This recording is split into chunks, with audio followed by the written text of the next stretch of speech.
2 மரங்கள். மரக்கதை. ஒரு குருவி தங்க இடமின்றி அங்கும் இங்கும் அலைந்தது. சிறிது தூரம் சென்ற பிறகு குருவி ஒரு ஆற்றங்கரையைக் கண்டது.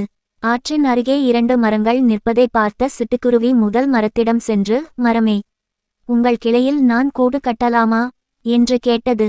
பறவை இல்லை என்றது. 2வது மரத்திடம், உன் கிளையில் நான் ஓய்வெடுக்கலாமா என்று சிட்டுக்குருவி சோகமாக கேட்டது. 2வது மரம், சரி, நீ என் கிளையில் கூடு கட்டி கொண்டு தங்கலாம் என்றது. நாட்கள் கடந்துவிட்டன. சிட்டுக்குருவி 2வது மரத்தின் கிளையில் கூடு கட்டி முட்டையிட்டு குஞ்சுகள் குஞ்சு பொரித்தன. தாய்க்குருவி தன் குஞ்சுகளுடன் மகிழ்ச்சியாக வாழ்ந்தது. பிறகு ஒரு நாள் பலத்த மழை பெய்யத் தொடங்கி காற்று பலமாக வீசியது. பலத்த காற்று மற்றும் கனமழை காரணமாக முதல் மரம் வேரோடு சாய்ந்து ஆற்றில் விழுந்தது. முதல் மரம் விழுவதை பார்த்ததும் குருவி மரத்திடம் சென்று, நான் உன் கிளையில் தங்கலாமா என்று கேட்டேன். நீ என்னை உன் கிளையில் தங்க அனுமதிக்கவில்லையே, இப்போது உன் நிலைமையை பார்த்தாயா?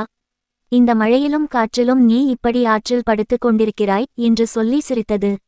மரம் சொன்னது, எனது நிலைமை எனக்கு நன்றாக தெரியும். மழை பெய்தால் நான் வேரோடு பிடுங்கப்படுவேன் என்று தெரிந்தும் உன்னை என் கிளையில் இருக்க விடவில்லை.